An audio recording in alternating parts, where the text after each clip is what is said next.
Shalom, nós estamos começando o estudo do livro de Revelação, dando continuidade. Nós estamos estudando o livro do Apocalipse, o livro de Razão.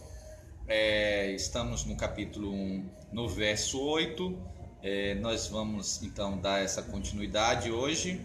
Vamos fazer uma oração para começarmos a fazer uma reflexão sobre esses textos. Pai, em nome de Yahushua HaMashiach, nós te louvamos, te pedimos da tua bênção sobre nós para melhor te servir. Abra o nosso entendimento para podermos compreender melhor as Escrituras. Remove as velhas estruturas, aquilo que tem sido, Senhor, bloqueio para o entendimento. Remove, abre os nossos olhos, os nossos ouvidos espirituais, para que possamos ver e ouvir, para que possamos, Senhor, compreender.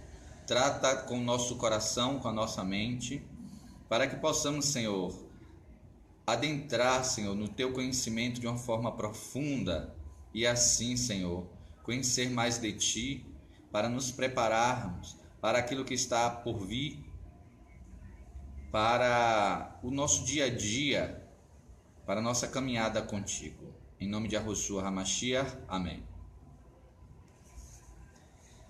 Então, é interessante nós lermos agora o versículo de número 8 do livro de Razão, Apocalipse, capítulo 1, verso 8, diz assim: Eu sou o Aleph e o Tav.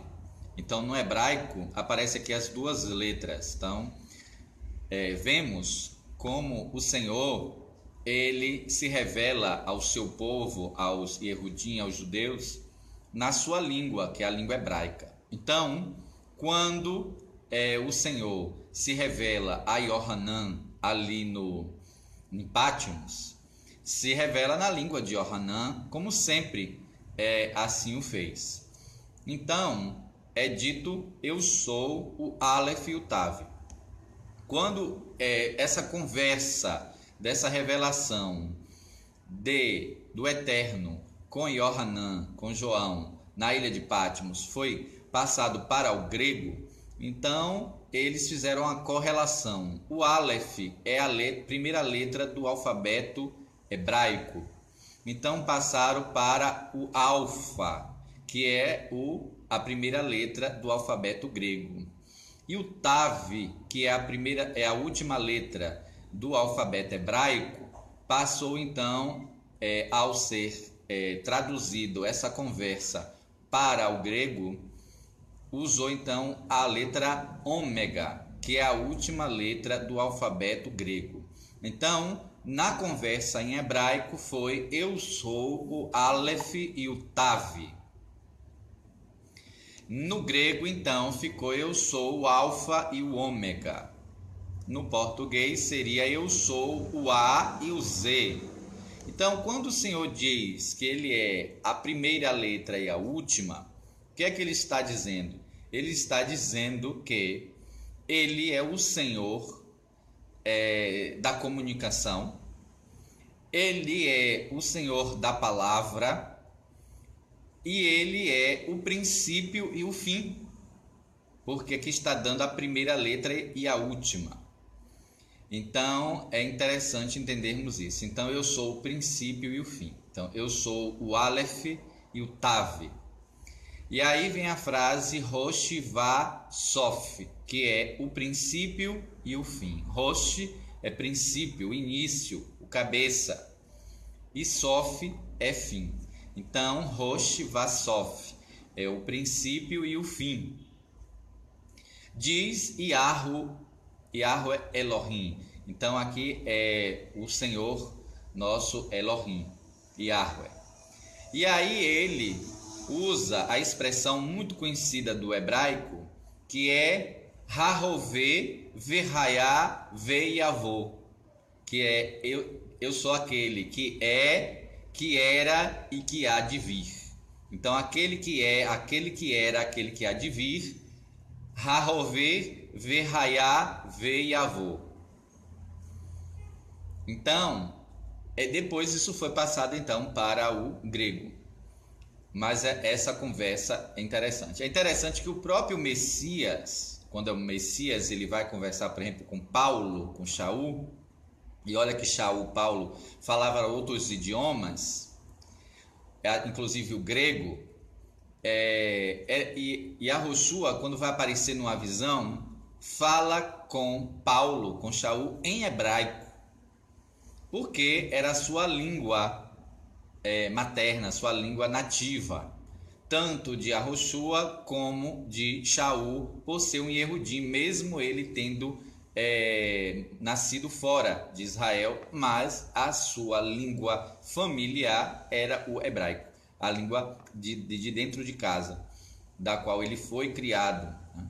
Além de que, desde pequeno, ele estudou aos pés de Gamaliel. Então, Yahushua fala com ele em hebraico.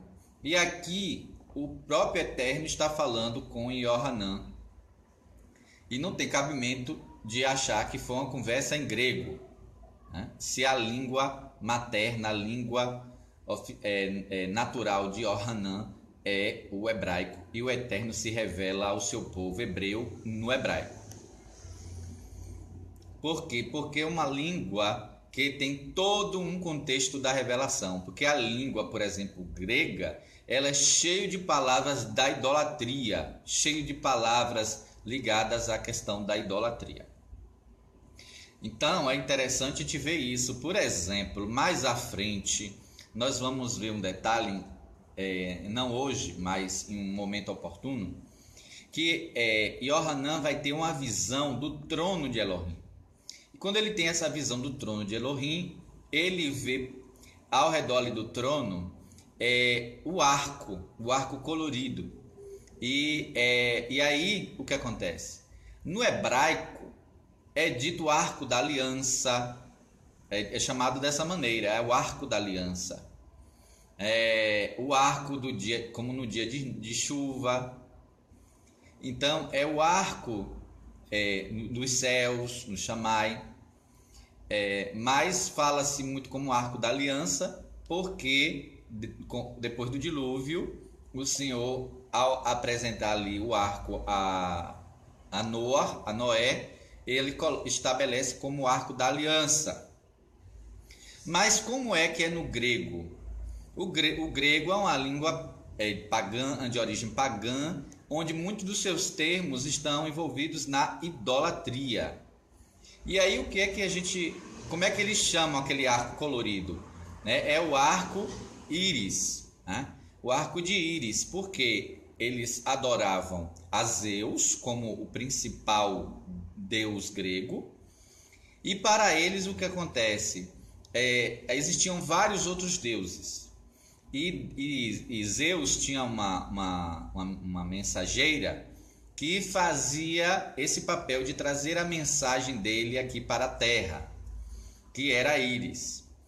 E aí a religião pagã grega ensinava que quando Íris percorria os céus para levar a mensagem de Zeus, ela deixava um rastro de luz e cor, e aí deu-se o nome o arco-íris, ou seja, o arco de íris. E nós sabemos que o arco é o arco da aliança de Yahweh com a humanidade. Então, nós não concordamos que é o arco de íris. Não, de jeito nenhum. É o arco de Yahweh, o arco da Brit, o arco da aliança. E não o arco de um ídolo pagão. Shaul, Paulo, diz assim: aquilo que eles sacrificam aos ídolos, sacrificam aos demônios, ao Shedim. Então nós não vamos atribuir que o arco é de Shedim, de demônio, da íris. Não, nós vamos dizer que é o arco da aliança. E aí, o que acontece? Quando o que Yohanan escreveu, que ele escreveu em hebraico, a sua língua, foi traduzido para o grego, aí Yohanan viu sobre o trono, ao redor do trono, um arco da aliança como esmeralda. E aí, ao traduzir para o grego, no grego está e sobre o trono o arco-íris. Como que o arco de íris vai estar sobre o trono de Elohim? Então vejam a mistura do paganismo dentro de uma língua. Que blasfêmia dizer que o arco de íris sobre o trono de Elohim, quer dizer, acima do trono de Elohim. Então é um absurdo. Então Yohanan nunca escreveria isso. Isso aí foi uma tradução.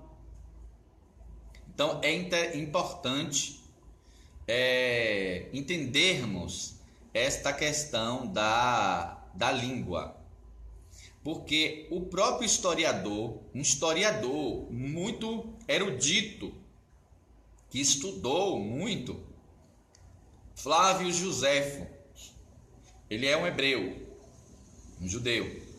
E Flávio Joséfo, ele vai produzir uma obra em grego para que gentios tenham acesso. E nessa obra, ele admite como foi difícil para ele aprender o grego e escrever o grego. Que isso dentro do seu próprio povo não era algo bem visto. E ele teve dificuldade, tanto a dificuldade da própria língua, porque quando alguém às vezes fala alguma coisa, a gente ainda tem esse ditado aí, parecendo que está falando grego, porque é uma língua difícil, uma língua estranha, muito difícil. E isso foi difícil para um historiador erudito, Flávio Joséfo. E ele e os próprios hebreus entendiam que isso era uma maneira de helenizar. Helenizar quer dizer a cultura grega, chama helenizar, que é a cultura helênica. Então eles eram contra a helenização, a cultura grega. Então, os religiosos. Então, como que Yohanan, uma pessoa simples, de pouca escolaridade, ele ia escrever em grego? Então é um absurdo do Principado da Grécia querer prender a mente das pessoas. Nós vamos avançar um pouco nisso antes de entrarmos na questão desse versículo. Vou estar postando aqui no grupo, mas é importante a gente fazer essa observação, porque temos tido aí séculos de engano e muitos historiadores, teólogos conhecem a verdade, mas infelizmente nem sempre é o que se passa.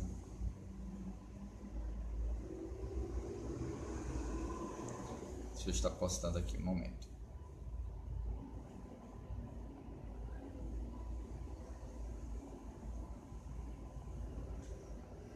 Então, é importante nós entendermos esse processo da língua, tá? Porque foi colocado como assim, eles escreveram em gregos por causa dos gentios. Mas vemos, até mesmo em Paulo, em Shaul, que ele falando assim, anunciar primeiro as boas novas aos hebreus, aos judeus, e depois aos gregos. Então, é óbvio que esses livros primeiro foram escritos em hebraico e depois eles foram traduzidos para outros idiomas, no caso o grego. Então, é interessante entendermos isso. A importância que tinha para um erudito a sua língua. Então, imagine hoje no Brasil, bem distante de Israel, milênios depois da diáspora, você vai na sinagoga e as orações, a leitura em hebraico. Então, aquilo que é feito ali para o eterno é feito em hebraico. Imagine para eles que vão ali estar divulgando, escrevendo os registros das revelações, escrever numa língua pagã grega. Olha, o nível de absurdo é tão grande que eu já ouvi, e tem livros publicados e pregações de pessoas que falam assim, abre um texto onde onde é perguntado sobre qual é o principal dos mandamentos. Nós vamos até, se possível, olhar isso ainda hoje. Mas aí é perguntado sobre qual é o principal mandamento. E aí o Messias ele começa a responder que o principal mandamento tem por base ouve Israel.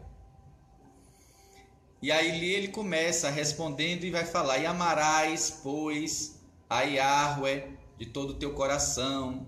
Então ele vai falar ali sobre os mandamentos. A gente pode ver em Marcos capítulo 12, do verso 28 ao 30. Aproximando-se dele um dos escribas, que é mestre na Torá, que os tinha ouvido disputar, e sabendo que lhes tinha respondido bem, perguntou-lhe: qual é o primeiro, mais importante, de todos os mandamentos? Aí o Messias respondeu, e Yahushua respondeu: o primeiro de todos os mandamentos, o mais importante é Shema Israel, ouve Israel, Yahweh é Elohim, Yahweh é Had, o Senhor, que Yahweh é o nome dele, nosso Elohim, e Yahweh é um. Amarás, pois, a Yahweh teu Elohim de todo o teu coração. Então aqui aparece o verbo amar. E aí o primeiro mandamento está falando com relação ao amor a Elohim. Amar. E o amor. Ora, o Messias aqui está citando um texto da Torá, que está perguntando qual dos principais mandamentos, os mandamentos da Torá. E ele cita aqui um texto da Torá. Ele está dizendo: o maior mandamento é este, o principal mandamento é este, que é o mandamento que está na Torá. Ele está citando um texto de Moshe, de Moisés. Ora, primeira pergunta: Moisés escreveu em que língua? Hebraico. O Messias falava que língua? Hebraico. O escriba, que também é um hebreu, falava que língua? Hebraico. Eles estavam conversando entre si, não tem nada aqui de estrangeiro no meio. Eles estavam conversando como? Em hebraico. Então a resposta que o Messias deu em que língua? Em grego? Óbvio que não, irmãos. Que grego? Eles estão conversando dois hebreus. Ele responde. E ele cita que texto? Um texto kadosh, um texto da escritura. Hebraico. Então, irmãos, é muito importante isso. Então, a conversa foi em hebraico. Temos que entender isso. A conversa foi em hebraico. E depois foi escrito em hebraico. Depois traduzido para grego. Ainda que fosse logo escrito em grego, mas alguém depois resolvesse escrever o que aconteceu. E resolvesse escrever, por exemplo, em chinês. Poderia ter escrito o que aconteceu e escrever em chinês. Mas a conversa não foi em chinês. Mas quem resolveu escrever? Resolveu escrever em chinês. Quem resolveu escrever, por exemplo, em grego? Poderia.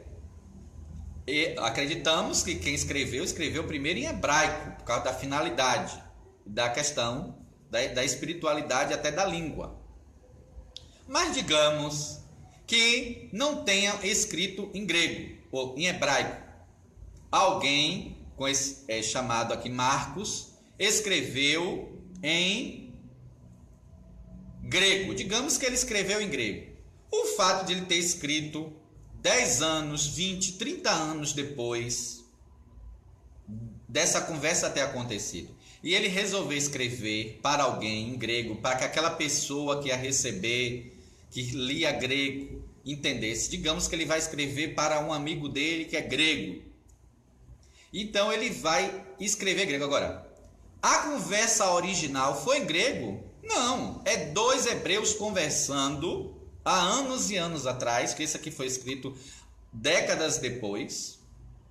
Então, a pessoa tem que entender que o diálogo original foi em hebraico. Mesmo que o Marcos tenha escrito, depois de anos, escrito em uma língua que ele escolheu, grego, chinês ou qualquer outro idioma. Mas a conversa original foi em hebraico. Então, para eu entender, eu tenho que reconstruir, para entender mais profundo como foi o diálogo realmente, eu tenho que fazer o caminho inverso. Ou seja, se a conversa foi em hebraico, eu tenho que retornar a esse hebraico. Nesse texto fica muito fácil. Por quê? Porque nós temos o texto da Torá, que é tratado aqui, que Moisés escreveu, e é em hebraico. Então nós sabemos exatamente que foi Shema, Israel, Yahweh Eloheinu, Yahweh Echad. A gente sabe porque a gente tem a Torá e ele está citando aqui Torá. Então, primeiro, acredito que Marcos tenha também escrito em hebraico, porque seria a forma mais fiel de escrever o que aconteceu, porque o que aconteceu foi em hebraico. Então eu acredito que ele escreveu em hebraico também, depois foi traduzido. Mas ainda que ele não tivesse escrito em hebraico, já tivesse escrito agora em grego, isso não quer dizer que a conversa foi em grego, irmãos. Porque a pessoa que quiser escrever, tem um estrangeiro aqui, ele vê duas pessoas ali conversando em português e ele é francês, mas ele fala bem português. Ele vê duas pessoas ali conversando e ele achou aquela conversa interessante e resolve escrever um e-mail contando aquela conversa para um amigo francês que fala francês. Ainda que ele escreva em francês para o amigo francês, porque ele está querendo falar com o amigo francês, a conversa entre os dois brasileiros foi em português. Agora, eu ainda acredito que Marcos tenha escrito para a comunidade inicial, e essa comunidade inicial, na sua maioria, eram de hebreus. E depois estavam vindo os estrangeiros. Entenderam? Mas agora vamos voltar ao principal, que é o quê? A conversa. A conversa, não se tem dúvida que o Messias, conversando com o escriba, estava conversando em hebreu, citando um texto hebreu de quem? Da Torá de Moshe. E aí, agora que vem um absurdo. Em vez de os pregadores irem analisar na origem e dizer, olha, aqui o primeiro mandamento fala do amor. E amor aqui, no hebraico, é ahavá. Mas em vez de eles tratarem da verdade, eles vão tratarem do engano. Então olha o que é que o principado da Grécia fez. Aí o pregador, e tem livros e pregações e tudo, vai falar assim, olha, amor. O Messias estava falando que o maior mandamento é o amor. E amor no grego, tem várias palavras para amor no grego. Tem eros, que é o amor sexual, o amor erótico. Tem o filéu, que é o amor amizade. E tem o ágape, que é o amor no grego, o amor sacrificial, o amor sublime, o amor. E aí aqui o Senhor responde para o escriba usando a palavra ágape. Porque ágape no grego, e aí vai fazer pregação sobre ágape, vai lançar livros sobre ágape, vai ter nome de grupo, de banda, de não sei o que, de várias coisas, tudo ágape. Como se o Messias estava falando para um escriba, doutor da lei, falando ágape. Que Moshe que escreveu ágape, irmãos? Moshe escreveu ahavá, deriva-se da palavra ahavá, amor. Então ele parte desta palavra, é uma palavra que tem essa raiz, ahavá. Então se eu quero analisar esse amor, que é de um texto da Torá, para que eu vou para grego?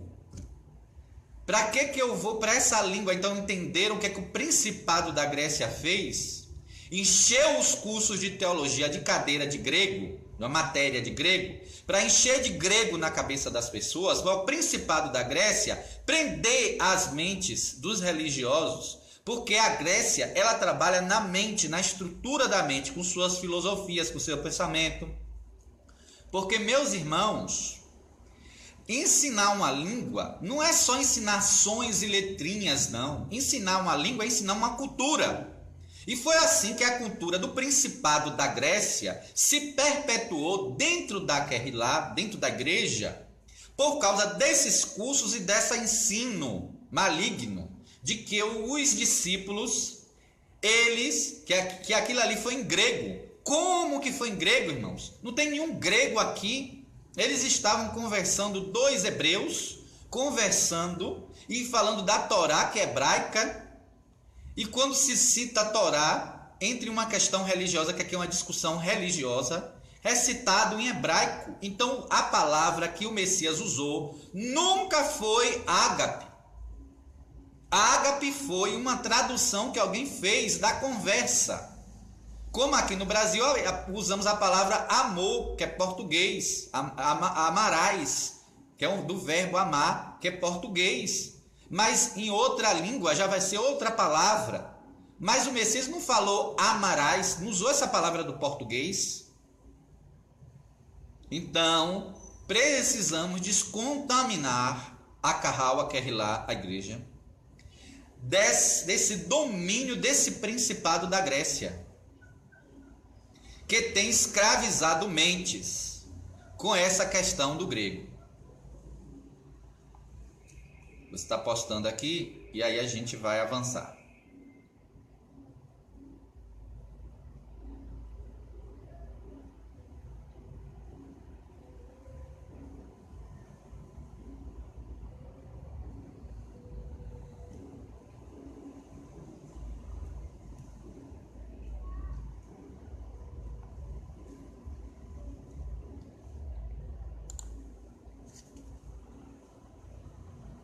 Então é importante nós entendermos, por exemplo, é muito curioso o filme de Mel Gibson, da Paixão de Cristo, que ele coloca os diálogos entre os judeus na língua hebraica, aramaica.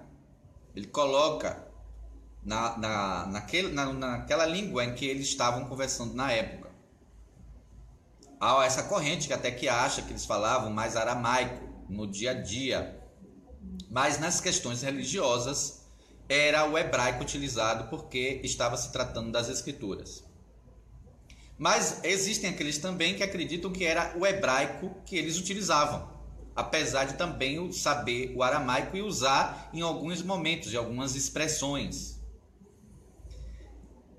É interessante a gente observar isso. Mas, infelizmente, esses seminários, todo numa estrutura da cópia de Roma, né, com muita coisa de Roma dentro, e muito dessa cultura greco-romana, escravizando a mente das pessoas. Esse principado com essa questão do ensino com relação à questão do grego. Então, irmãos, as escrituras falam da importância do nome. O Messias vai dizer assim, por exemplo, é meu nome, expulsarão Shedim, é meu nome. Então, o nome é muito importante. E o nome, quem dá, é quem tem autoridade. Por isso o Senhor vai e troca o nome de Abraão. De Abrão para Abraão. De Abrão para Abraão. Para Abraão. Então, quando o Senhor faz isso, o Senhor está exercendo uma autoridade sobre Abraão. Então, dar nomes é para quem tem autoridade. Agora, qual a autoridade da Grécia sobre os escritos hebreus? Qual é a autoridade para nós brasileiros? Porque hoje, quando a gente usa alguns termos hebraicos, as pessoas religiosas, hipócritas, ela diz assim: você está querendo judaizar a igreja. como se a Querrilá, a oliveira, fosse estrangeira, porque a oliveira é Israel. Os zambujeiros que foram enxertados na oliveira. Então a Carral, a Querrilá, ela é origem judaica, hebraica, do hebreu. A Querrilá. Os gentios foram enxertados e não devem se exaltar. É o que Romanos 11 diz. Tem muita gente aí com o nariz empinado, metendo a língua nos judeus, e não parece que ele nunca leu Hebreus 11. Então, irmãos, nós não estamos aqui para judaizar a igreja, porque a Querrilá, ela tem a sua raiz hebraica. E o zambujeiro tem que deixar o pé de zambujeiro de lado para enxertar na oliveira e beber da seiva da oliveira. Agora, por que eu digo que são hipócritas? Porque são hipócritas. Porque eles chamam o primeiro livro da Escritura de Gênesis, que deriva da palavra grega. Chama o último livro de Apocalipse, que é uma palavra do grego. Qual é o sentido da palavra Apocalipse? Revelação. E por que não chama o livro de Revelação? Mas acha lindo chamar do grego. Acha lindo chamar apóstolo, que vem de apostelos, que é do grego. Acha lindo chamar bispo, que é de origem do grego. Acha lindo chamar Gênesis. O nome do livro, o livro é de uma nação, foi escrito pelos judeus. O nome do livro é Bereshit. Agora, a Grécia não escreveu nada de Bereshit e acha-se no direito de mudar o nome do livro. E os cristãos têm que engolir a seco e chamar o livro de Gênesis. E não se incomoda. Ninguém anda dizendo que estão helenizando a igreja. Helenizar quer dizer tornar grega, a cultura grega. Que a gente não diz gregarizar a igreja, é helenizar. Então, fiquem sabendo, quer dizer, helenizar a igreja pode. Pode chamar Apocalipse, pode chamar Gênesis, pode chamar apóstolo, é um monte de nome do grego. Agora, se a gente vai utilizar o nome original, verdadeiro, Bereshit, aí a gente está querendo judaizar a igreja. Mas ela pode ficar helenizada, paganizada, chamando que o Senhor colocou o arco-íris. Que íris que nada, sobre o trono de Elohim. Mas aí, se você for ler na Bíblia em português, está lá, arco-íris sobre o trono de Elohim, com uma deusa pagã, do qual Shaul disse que o que sacrificava aqueles ídolos sacrificavam aos demônios. Imagina o arco de um demônio em cima do trono. Mas a gente não se incomoda. Agora, se a gente vai usar os termos hebraicos, aí a gente está querendo judaizar a igreja. É muita hipocrisia. Irmãos, as escrituras chamam escrituras. O próprio Shaul disse, toda a escritura é inspirada por Elohim. Escritura. Você não encontra dentro da escritura a palavra Bíblia. Não encontra. Você vai de Bereshit, que as pessoas chamam Gênesis, até Revelação, até Razon, que o pessoal chama Apocalipse. E você não vai encontrar dentro dela a palavra Bíblia. Mas os hipócritas que dizem que a gente quer judaizar a igreja, chama as escrituras de Yahweh, o livro de Yahvé, de Bíblia. Mas se você perguntar, vem cá, Bíblia é uma palavra de que origem? É do grego, Bíblios. E vem cá, os gregos escreveram esse livro? Os gregos escreveram esse livro? Esse livro é de origem grega. Que autoridade eles têm para chamar este livro, botar o nome que quer, o nome grego neste livro? Então, se nós não podemos usar nome de outra nação, por quem está judaizando, então, irmão, você está sendo hipócrita. Porque você chama a Bíblia, chama apóstolo, chama bispo, chama Gênesis, chama Apocalipse, chama um monte de nomes grego. Então, o Principado de Roma não tem autoridade sobre esse livro para botar o nome. Ketuvins, as Escrituras. Então, chega da hipocrisia. Quer dizer, se incomoda quando a gente usa termo em hebraico. E acaso você não usa amém? Não usa aleluia? Então, usar amém e usar aleluia é judaizar a igreja. Então, agora é assim seja e louvado seja Iá. Pronto. Mas fazem isso? Não. É aleluia e amém. Então, chega de hipocrisia. Não se incomode quando usarmos os termos originais. Então não foi ágape, coisíssima nenhuma que o Messias falou. A palavra tem da raiz ahavá, que é amor. Então, uma variante da palavra ahavá. Porque o verbo aqui está conjugado, amarás. Então, vamos tirar isso.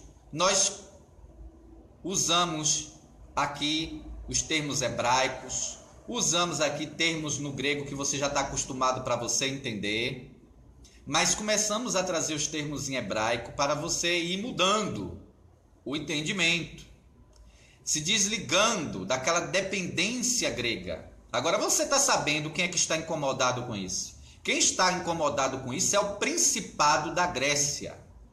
Daniel sabe, no livro de Daniel, está lá falando a guerra que ia acontecer contra o príncipe da Grécia, o Principado da Grécia. Então o Malar, o anjo, sabe a guerra que enfrentou. Sabe o que é que esse principado tem feito de escravizar as mentes, levando as pessoas para aprender uma língua, para tentar através daquela língua entender a revelação que não foi feita naquela língua. Que o Messias estava conversando ali em hebraico. Aí logo alguém faz a pergunta, mas Paulo escreveu para as comunidades como Éfeso, como Gálatas, ele escreveu em grego? E por que você não começa a pergunta dizendo assim, e quem escreveu o livro de Hebreus para os hebreus, escreveu em grego? Ah, mas isso aí já esqueceu. Aí vai logo o pensamento para as cartas de Paulo, de Shaul, para as comunidades. Como se nas comunidades de Éfeso, as comunidades da Galácia, né, dos Gálatas e outros, não tinham ali judeus ali presentes.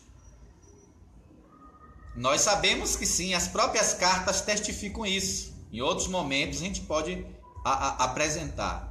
Mas qual o objetivo que nós estamos trazendo aqui? Que a Grécia quis usurpar e dominar pela língua e influenciar a congregação ainda hoje. Por exemplo, irmãos, como é que o Halloween, a festa de Halloween entrou no Brasil? Como foi que a festa de Halloween entrou no Brasil? Através, quem foi que trouxe primeiro? Os cursos da língua inglesa, aqueles cursinhos de língua inglesa.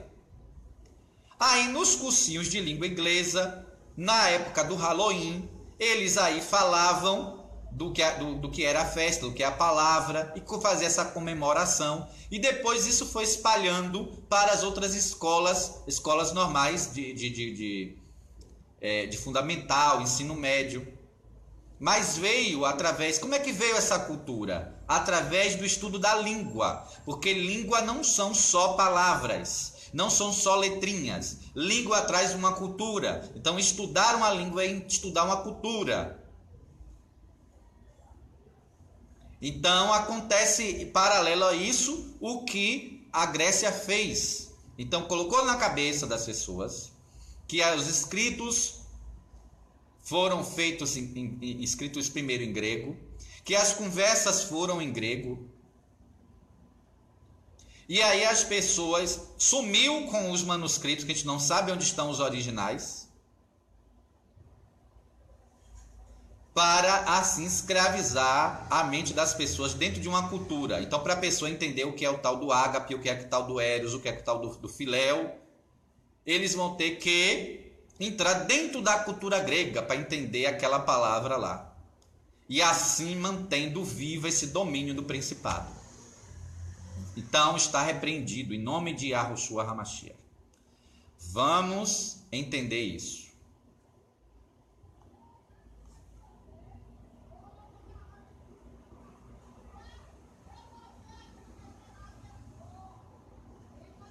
Deixa eu só postar aqui.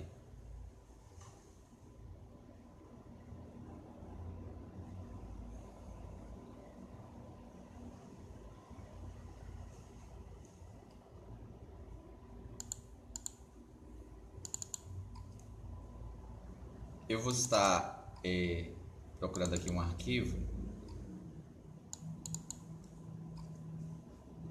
para apresentar a vocês.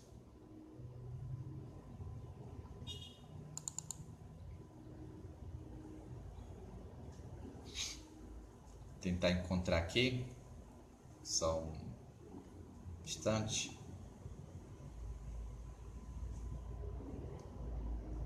Então nós estamos estudando o livro de Revelação, mas para a gente entender por que nós estamos indo para o hebraico, porque Yohanan é um hebreu e Elohim se revelava para o hebreu em hebraico. Mesmo que depois tenha se traduzido aquelas visões, aquilo que ele ouviu para o grego, o original, a conversa, as visões, os diálogos foram em hebraico. Então é importante nós trazermos isso, tá? Então, é muito importante nós entendermos, por exemplo, vamos lá. Eu gostaria de que a gente nesse momento fosse para Zacarias, capítulo 9, verso 13. Zacarias, capítulo 9, verso 13. Diz assim: Porque para mim curvei Judá, como arco, e enchi de Efraim. Despertarei, suscitarei os teus filhos, ó Sião, contra os teus filhos, ó Grécia. Então aqui é um confronto espiritual entre os filhos de Sião e os filhos da Grécia. E te porei como espada de um gibor, de um guerreiro. Então aqui está falando desse confronto entre os filhos de Sião e os filhos da Grécia. Então, irmãos, o que é já foi, e o que há de ser também já foi. Então, nós precisamos entender que a história se repete. Novamente, começa-se esse conflito entre esses filhos, os filhos de Sião e os filhos da Grécia. Então, o principado da Grécia está muito irritado, porque nós estamos trazendo o povo de volta à origem hebraica da fé, para se desvencilhar, se desligar da influência pagã que a Grécia trouxe sobre a revelação, inclusive pela questão da língua. Em Daniel, capítulo 10, verso 20 e 21, Daniel, capítulo 10, verso 20 e 21, diz assim: E ele disse: Sabe por que vim a ti? Agora, pois, tornarei a pelejar contra o príncipe dos persas. E saindo eu, eis que virá o príncipe da Grécia. Então ali era um confronto entre seres espirituais, entre o Malach, o mensageiro de Elohim, junto com Michael, que é o Sar Malachim, o príncipe dos Malachim, o príncipe dos mensageiros, que foi traduzido como arcanjo, a palavra é Sar Malahim, é o príncipe dos Malahim. E aqui contra esse príncipe da Grécia, porque Miguel, é o príncipe de Israel. Ele é o príncipe de Israel. E aqui haveria um confronto com o príncipe da Grécia.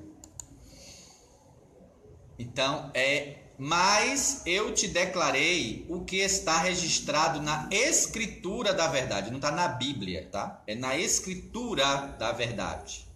E ninguém há que me anime contra aqueles dois príncipes, senão Miguel, vosso príncipe. Então existia o príncipe da Grécia, o príncipe da Pérsia e o príncipe de Israel. O príncipe de Israel se chama Miguel. E quem estava conversando com ele aqui foi Gabriel. Então ali Gabriel iria estar ajudando, lutando junto com Miguel contra esses principados, o principado da Grécia e o principado da Pérsia. Então nós sabemos que há uma guerra entre os principados, entre os príncipes. Mas a teologia, que conhece a verdade, quis passar um conhecimento da mentira, porque conhece a verdade, mas quis passar o conhecimento da mentira. E a mentira que colocou é a seguinte, olha, é porque o Messias e todo mundo ali em Israel só falava-se ali em grego. Todo mundo conversava grego, era grego. Eles falavam grego, tudo era grego. Então por isso que depois se escreveu em grego. Porque como é que Matitiarro e outros como Kefa, como é que Kefa, pescador, escreveu em grego? Se Flávio Joséfos, historiador, erudito, diz que teve a maior dificuldade para escrever em grego, para aprender o grego. Relata isso no próprio livro de Flávio Joséfos. Então como é que os pescadores lá da Galileia eram esses eruditos todos para escrever em grego? Tem coisas erradas, muito erradas, irmão. Então vamos ver. Atos 26, do verso 12 ao 15. Atos 26, do 12 ao 15. Diz assim. Paulo contando como foi o momento que ele teve um encontro com Yahushua HaMashiach, quando ele estava indo para Damasco. Isso foi logo no início de Atos, capítulo 9. Mas agora aqui ele está preso em julgamento e ele vai contar como aconteceu. Veja, Atos 26, verso 12 em diante. Sobre o que, indo então a Damasco, com poder e comissão dos principais Kohanim, dos principais sacerdotes, ao meio-dia, ó rei, vi no caminho uma luz dos Shamai, dos céus, que excedia o resplendor do Shemesh do sol, cuja claridade me envolveu a mim e aos que iam comigo. Caindo nós todos por terra, verso 14, ouvi uma voz que falava em língua hebraica, dizia. Está na sua escritura, se chama Bíblia, mas está aí na sua escritura. Atos 26, 14. E Yahushua falou com Paulo em hebraico. E Yahushua já tinha vivido, morrido, ressuscitado, ido para o Shamaim. Conhece todas as línguas. Sabia que Shaul falava outros idiomas, como o grego. Mas ele conversa com Shaul em hebraico, porque Shaul é um hebreu e Yahushua HaMashiach também é hebreu. Então conversaram entre si em hebraico. Como é que todo mundo só falava lá, era grego? Eles conversavam, irmãos, entre si em hebraico. Se comunicavam em hebraico, escreviam em hebraico. Vamos lá, Atos 26, 14. E caindo nós todos por terra, ouvi uma voz que me falava em língua hebraica e dizia: Shaul, Shaul, lama tiredefene, que é: Shaul, Shaul, por que me persegues? Kasher lecha liveote Badarevonot. Dura coisa te é recalcitrar contra os agrilhões. Então, Yahoshua fala com Shaul em hebraico. Como é que Yahoshua vai falar com Yohanan em Patmos em grego? Não é esse o costume de Yahoshua HaMashiach, irmãos. Ele fala em hebraico. Agora, depois, se traduziram para grego, para inglês, para francês, para espanhol, para português.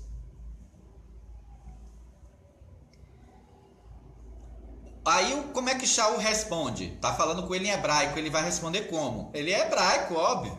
E disse eu: Mi atá Adoni. Mi atá Adoni. Quem és tu, Senhor?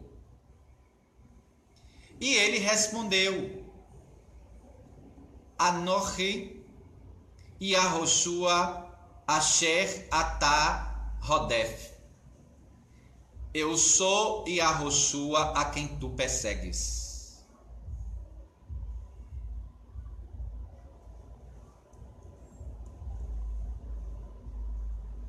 Então, irmãos, é interessante entendermos a verdade. Eles conversavam em hebraico.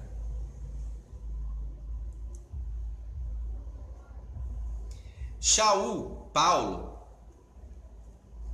ele estava um dia em Jerusalém, já muito tempo depois que ele servia ao Messias, já tinha pregado em várias cidades, e aí ele vai para Jerusalém, lá ele vai ser preso. Aí vejamos o que é que acontece lá, em Atos 21, verso 40. E havendo-lhe permitido, Shaul, pondo-se em pé nas escadas, fez sinal com a mão ao povo e fez grande silêncio. Falou-lhes em língua hebraica, dizendo... Então Shaul começou a falar com eles em hebraico. Mas eles não falavam, não era grego? Não, irmãos, eles falavam hebraico. Então Shaul conversa com eles ali em hebraico. Atos 21, 40. Está aí na sua escritura? Está. Teologia sabe? Sabe. Por que não ensina? Por causa do principado da Grécia. Por causa do engano, do espírito de engano. Atos 22, 2.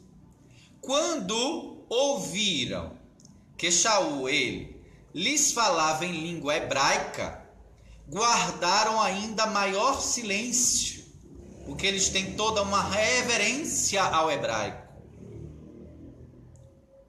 Então, quando eles ouviram que Shaul estava falando em hebraico, eles guardaram ainda mais silêncio, porque é uma língua que é usada na revelação, nas coisas de Yahweh. Está aí em Atos 22, 2? Está. Por que não ensinam? Mas vão falar do grego. Entenderam? Então é importante analisarmos isso. Você está postando aqui e a gente vai conhecer mais um pouquinho, porque é muito engano de muitos séculos. Então não é uma hora que a gente desconstrói. Sugiro que você pesquise mais sobre o assunto.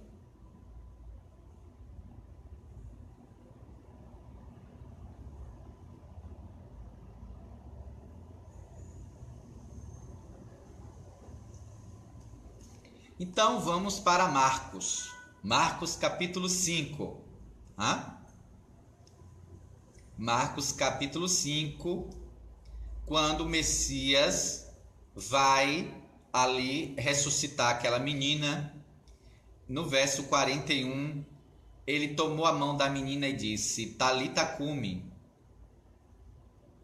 Pô, por que não falou com a menina em grego? Por que falou Talita cumi? Que quer dizer levanta-te. É uma expressão da língua aramaica.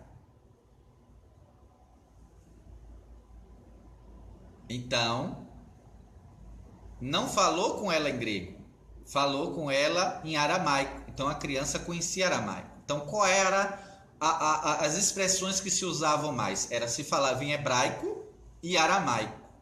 Quando se falava em hebraico, as pessoas davam até uma atenção maior, foi o que a gente viu ali. Agora na sinagoga, nos assuntos da palavra, era usado o hebraico. Mas aqui a gente vê isso. Em Yohanan, em João, capítulo 19, verso 19, esse é bem fácil, né? João 19, 19. Yohanan 19, 19. Olha o que é que vai trazer aqui. A teologia sabe, está na sua escritura. Mas por que não ensina? Vamos lá. E Pilatos escreveu também um título e colocou sobre o madeiro. E nele estava escrito, era a sentença da condenação de Yahushua. Por que ele foi condenado? Então escreveu numa tábua e aí fixou sobre o madeiro. E o que é que ele escreveu? Yahushua Hanatzaret Melech HaYehudim, que é Yahushua, o Nazareno, ou de Nazaré, rei dos Yehudim. Verso 20. Muitos dos moradores da região de Judá, muitos judeus, pois leram este título. Oh, eles leram, então, eles eram muito bons do grego. Vamos ver. Eles leram esse título porque o lugar onde Yahushua foi executado era próximo da cidade e estava escrito em hebraico, em grego e em latim. Ô irmão, se todo mundo falava grego, bastava estar escrito em grego. Se todo mundo falava latim, bastava estar escrito em latim. Mas ali em Jerusalém, nós tínhamos os hebreus, que falavam hebraico, e lia hebraico, e estava escrito em hebraico. Nós tínhamos ali os soldados romanos, que usavam a sua língua natal, latim. Então também estava ali, para até os soldados saberem. E alguns romanos que estavam na cidade. E também grego, porque haviam também estrangeiros que passavam caravanas e tudo mais naquela região, porque era uma região muito movimentada. Então, Pilatos mandou escrever em 3 idiomas. Agora veja como é que está. Muitos dos moradores da região de Judá, muitos judeus, pois leram este título, porque estava escrito em hebraico, em grego e latim. Então, eles conheciam o hebraico, óbvio, e estava escrito em hebraico. Por isso que até nessa escrita, o hebraico vem na frente. Não sei como é que está na sua versão. Então, por que Pilatos mandou escrever em hebraico? Caso os judeus não falassem mais hebraico, não lessem mais hebraico,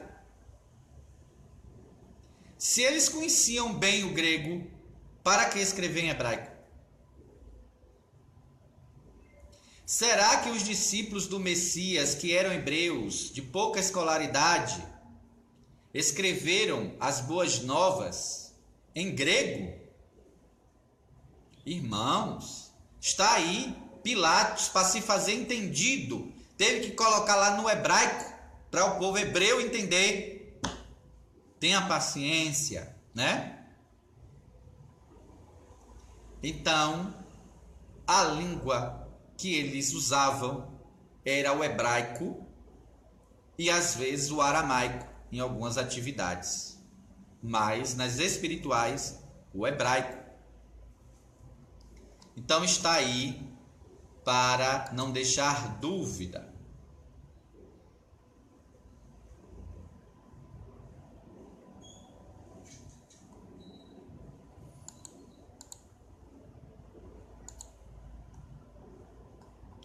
E aí, deixa eu só... E aí o que acontece? Então, quando o Messias falou que sobre aquela pedra ele edificaria a sua carral, a sua querrilá, mas as pessoas chamam a palavra igreja por causa do grego, por causa da palavra eclésia do grego, como que se o Messias estava falando ali com Pedro em grego.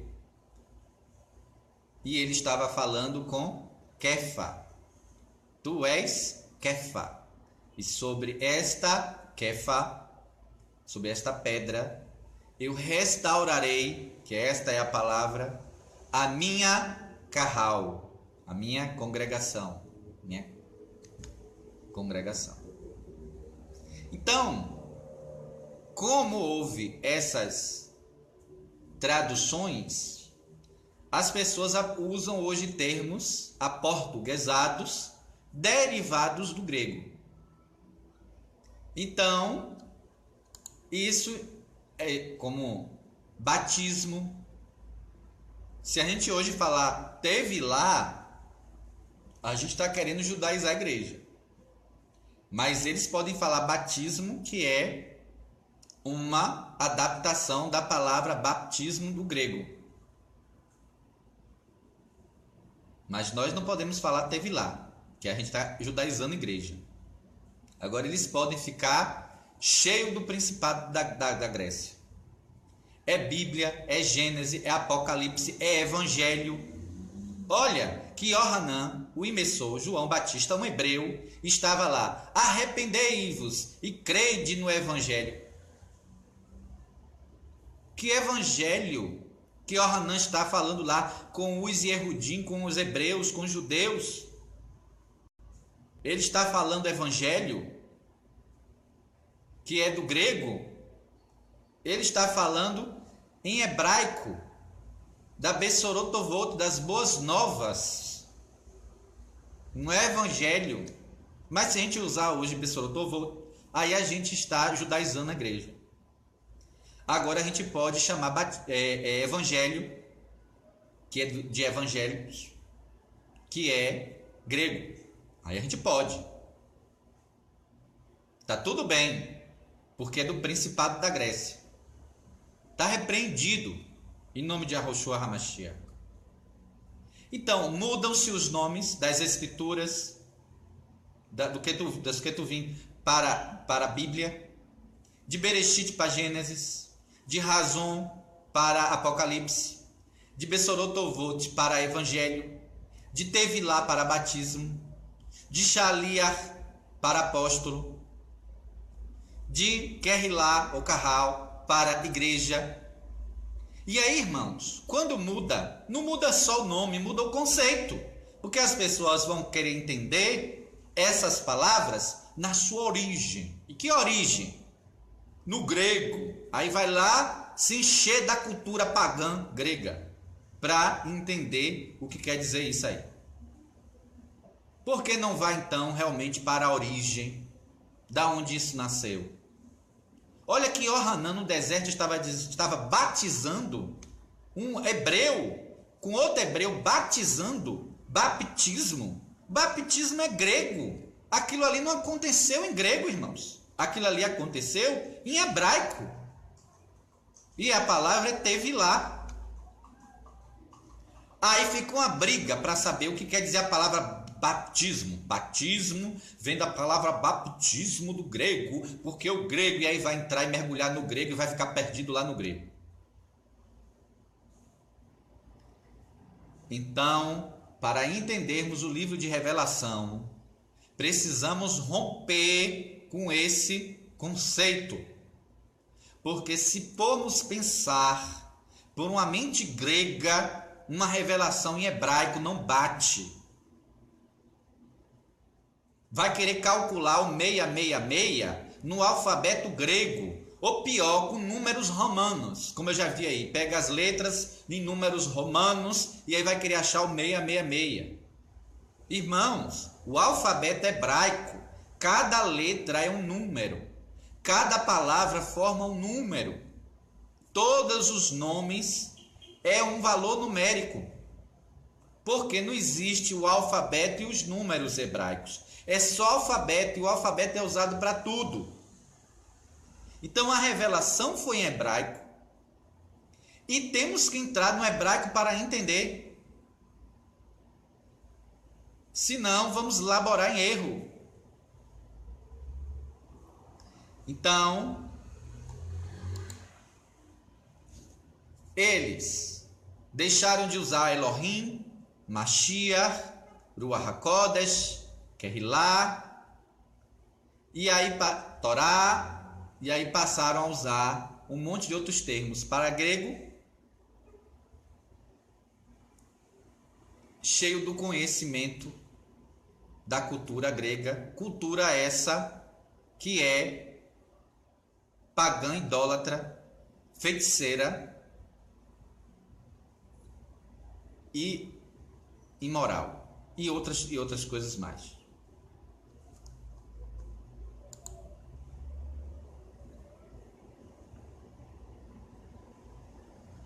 Está postando aqui.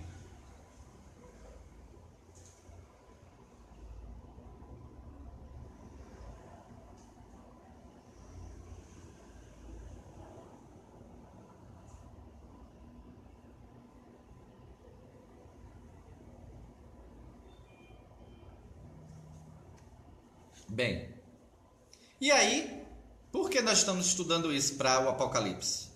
Que na verdade é o Razon, a revelação. Porque ali vai estar se falando das 7 Querilot. Não é igreja. Igreja é uma palavra derivada do grego, eclésia. E aí, se a gente for estudar eclésia, vai ser uma confusão.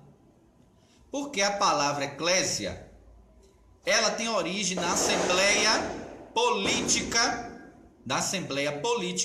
de cidadãos dos estados da Grécia Antiga, especialmente os de Atenas. Então era surge como uma assembleia política, ou seja, a assembleia, a palavra eclésia, ela está ligada à política, a essas reuniões na polis, e aqui no caso, principalmente em Atenas, onde pessoas de partidos diferentes disputavam os seus argumentos para ver quem sairia a decisão vitoriosa entre aquela divisão partidárias. Então a palavra assembleia, a palavra no caso eclésia, desculpe, a palavra eclésia, da onde vem a palavra igreja, na sua raiz já nasce com contenda e divisão, com bate-boca político. Diferente da Kahal, da Kehillah, que é a congregação do povo separado de Yahweh. E a assembleia não.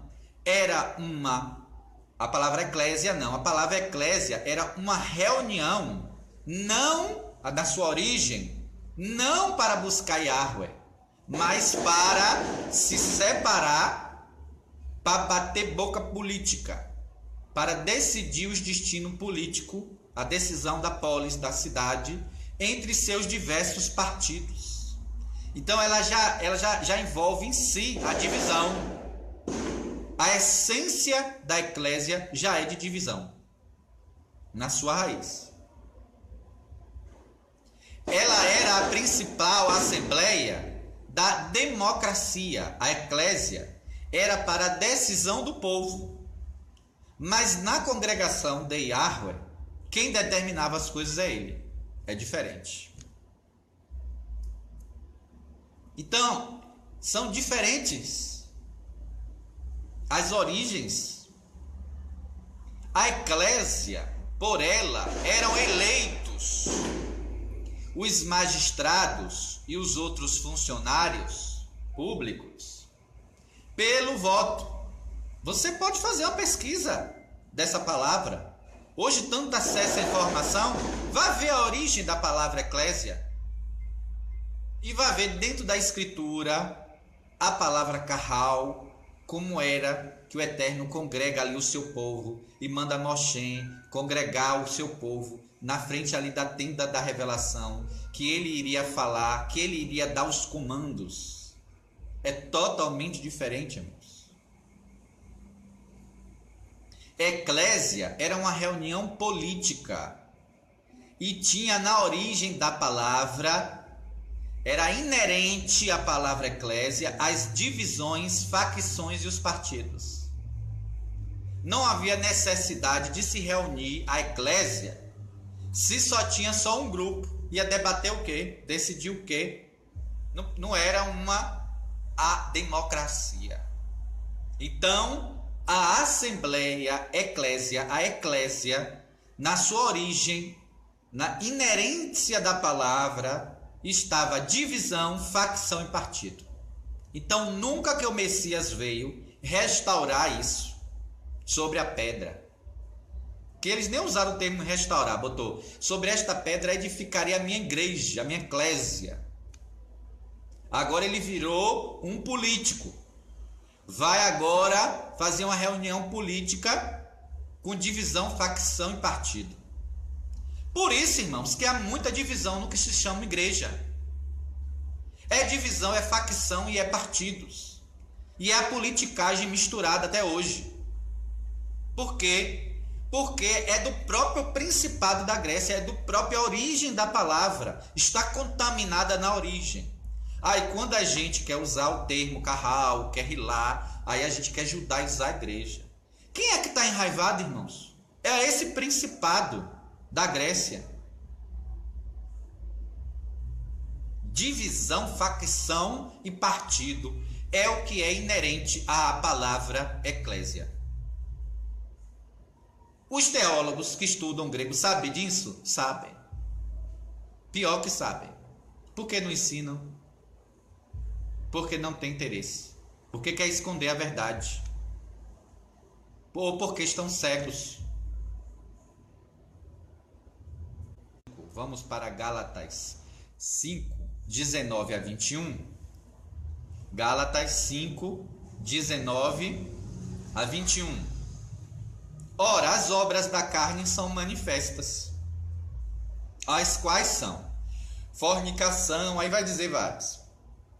Aí no verso 20, facções, dissensões e partidos. O quê? As obras da carne, Gálatas 5, de 19 a 21, vai dizer que obras da carne são também facções, dissensões, partidos, são obras da carne.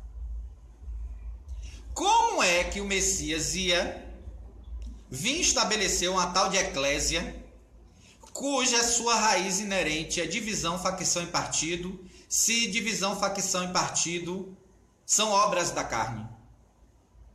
Está aí na sua escritura, pode ler.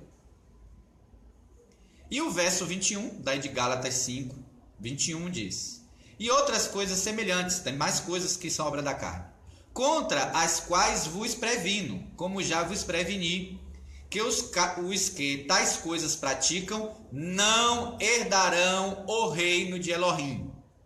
Então, quem está aí praticando isso, não herdará o reino de Elohim. Então, essa palavra ela tem uma origem dentro de um sistema político, econômico, cultural, totalmente diferente da revelação que o Senhor foi dando ao seu povo. Então, quando nós deixamos de usar a palavra igreja, para usar a palavra carral, para usar a palavra querrilá, nós não estamos fazendo isso por modismo, nós não estamos fazendo isso por idolatria ao hebraico, nós não estamos fazendo isso para nos achar melhor. Nós estamos fazendo isso porque nós temos consciência de quão malignas certas palavras têm na sua origem, que não bate com a revelação e que nós precisamos nos desvencilhar delas. Agora, quem não sabe está falando um monte de besteira, um monte de abobrinha.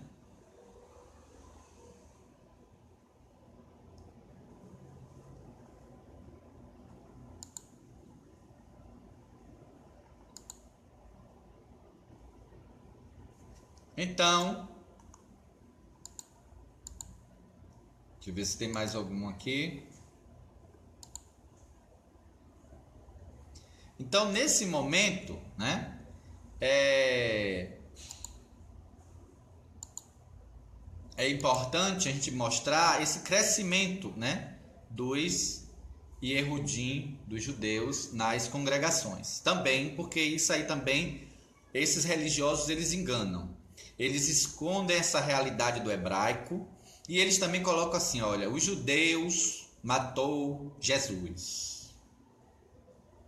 E aí tem até raiva de judeu. Primeiro, que o próprio Messias no madeiro diz, Pai, perdoa-lhes porque eles não sabem o que fazem.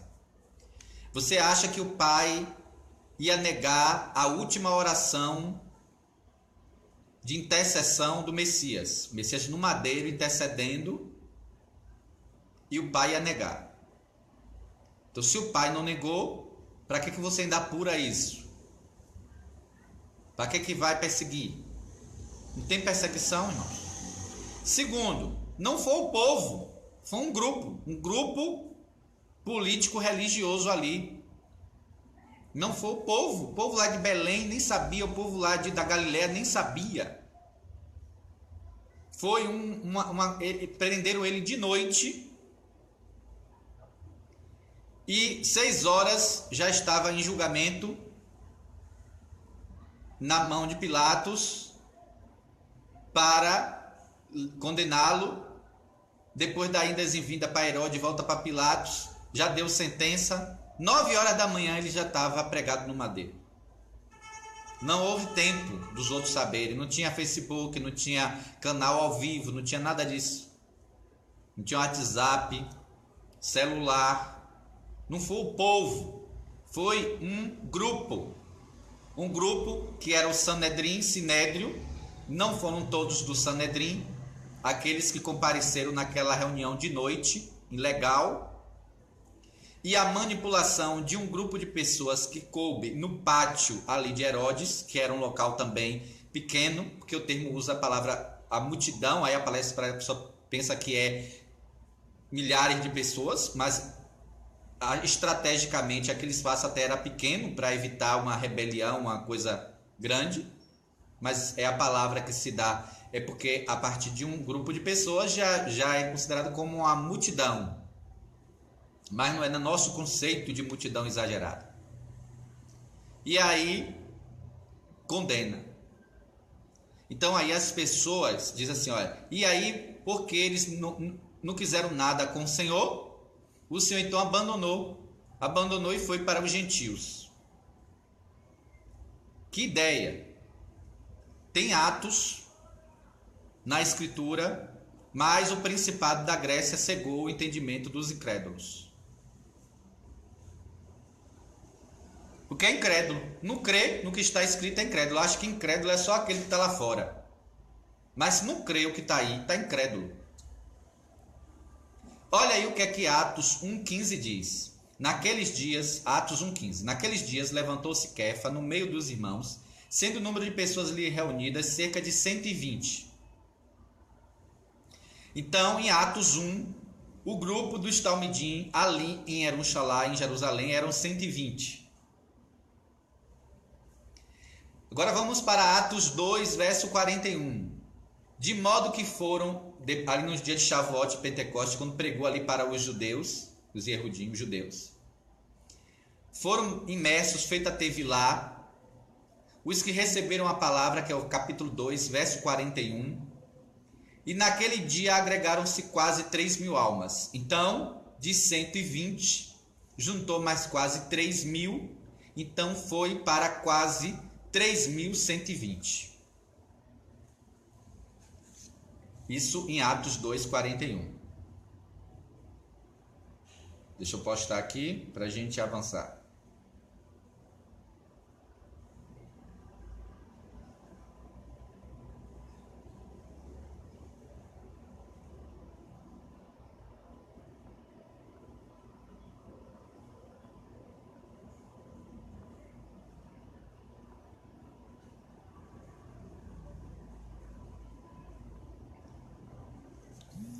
Então, vamos lá.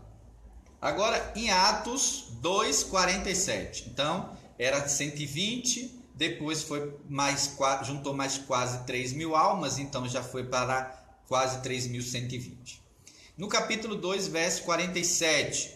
Louvando Elohim e caindo no favor de todo o povo. Isso ali em Jerusalém.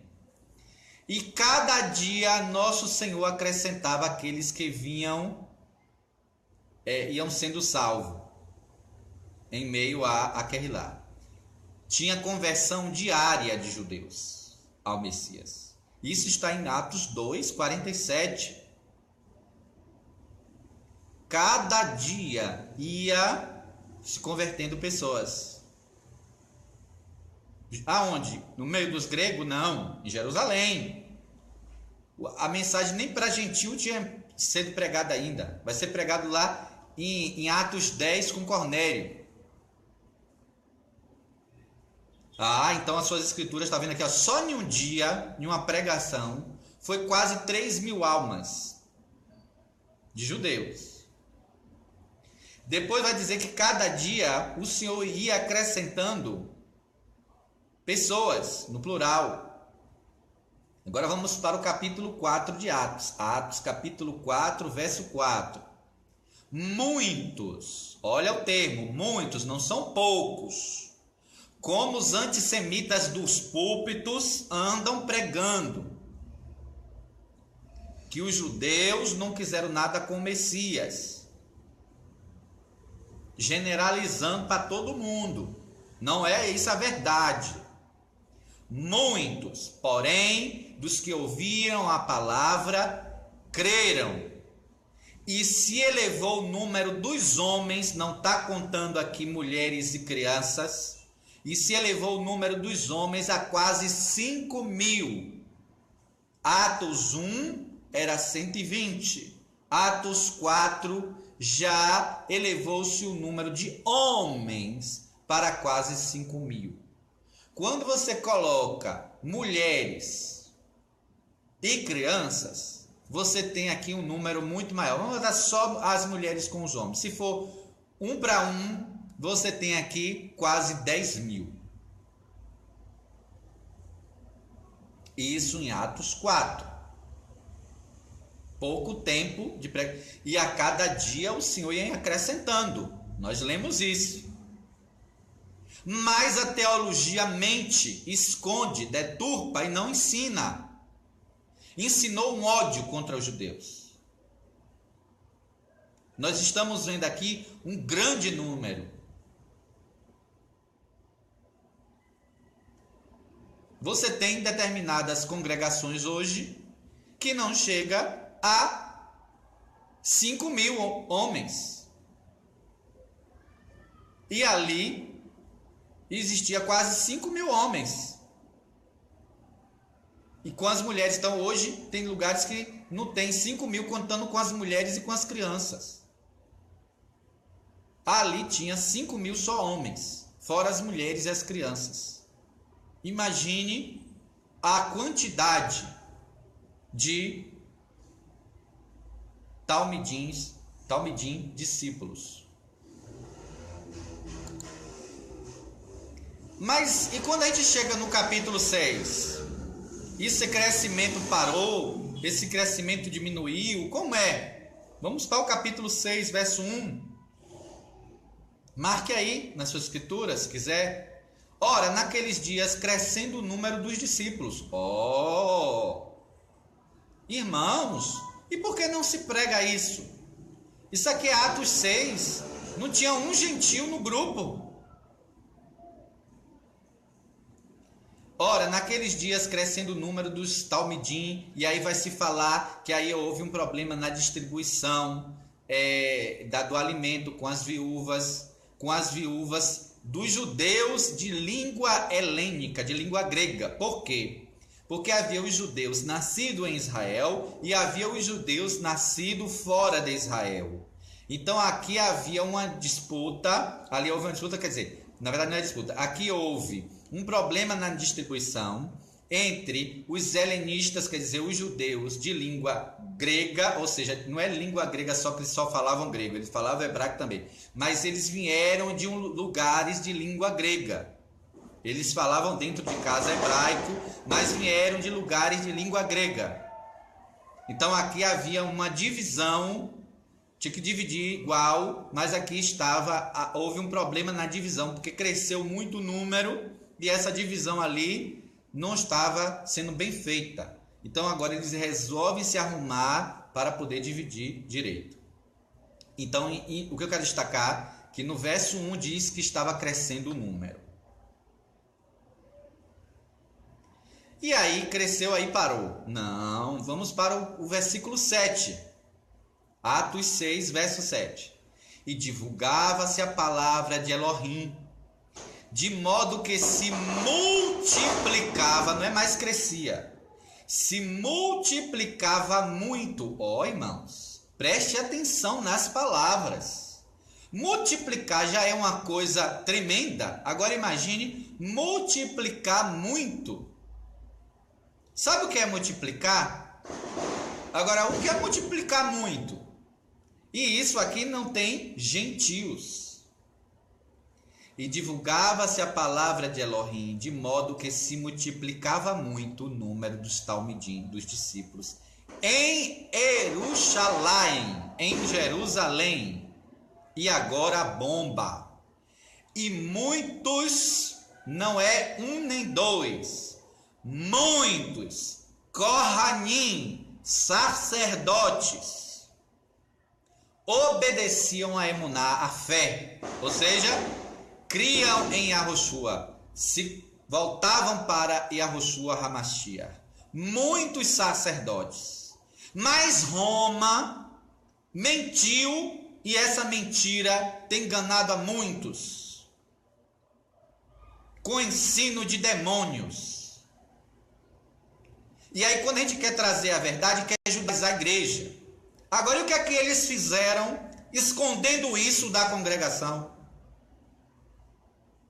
Que principado que está por trás disso? De esconder a verdade e de botar na cabeça das pessoas que os judeus não quiseram nada com o Messias.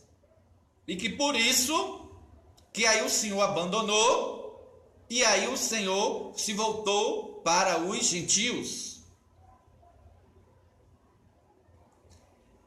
Romanos, capítulo 11, que vai falar da oliveira, diz que o endurecimento entre os judeus veio em parte. Não foi total, foi em parte. E foi fruto do amor de Elohim pelos gentios, para que, enquanto eles estivessem endurecidos, essa parte, pudesse então os gentios serem enxertados. Mas um endurecimento em parte, está lá em parte. O próprio Shaul que está escrevendo, ele é um hebreu, ele é um da tribo de Benjamim. Então, vamos ter entendimento, romper com essas estruturas das trevas. E aí, como é que foi daí para frente? Vamos ver Atos 9, 31.